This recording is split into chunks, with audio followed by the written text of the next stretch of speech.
হঠাৎ করে তার সাথে আমার পরিচয় হয় একটা গ্রুপ থেকে। তো গ্রুপ থেকে পরিচয় হওয়ার পর কথা বলতে বলতে বলতে বলতে একটা সময় সে আমার ভেতরে একটা জায়গা করে নেয়। তো এই পর্যায়ে এসে এখন হচ্ছে যে তাকে ছাড়া আমার চলছে না, এই ধরনের একটা ব্যাপার হয়ে গেছে আর কি। আমাকে ছাড়া তার চলছে না, এই ধরনের একটা আন্ডারস্ট্যান্ডিং হয়ে গেছে।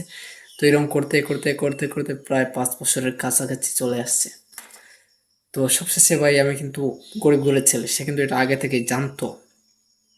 জানার তো সে কিন্তু রিলেশন অ্যাক্টিভ রেখেছিল, ওপেনলি চালিয়ে যাচ্ছিল, সব কিছু ঠিকঠাক ছিল।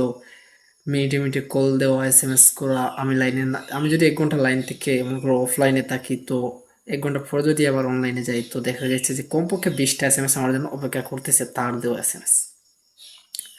তো এখন 5 বছর পর হচ্ছে গিয়ে যে তার পরিবর্তন চলে আসছে। পরিবর্তন হচ্ছে গিয়ে কল দিলে বিজি, তোমার ফোনে সমস্যা, ফোনের চার্জ নেই, ও নিয়ে আছে ও নিয়ে আছে, নানান ধরনের বাহানা চলতেছে। তো এই হচ্ছে ব্যাপারটা।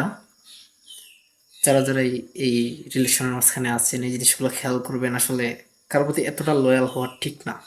যতটা লয়াল হলে আপনার দাম কমে যাবে, ততটা লয়াল হওয়ার চেষ্টা করবেন না বা লয়াল হতে যাবেন না, এতে কিন্তু আপনি ঠকে যাবেন।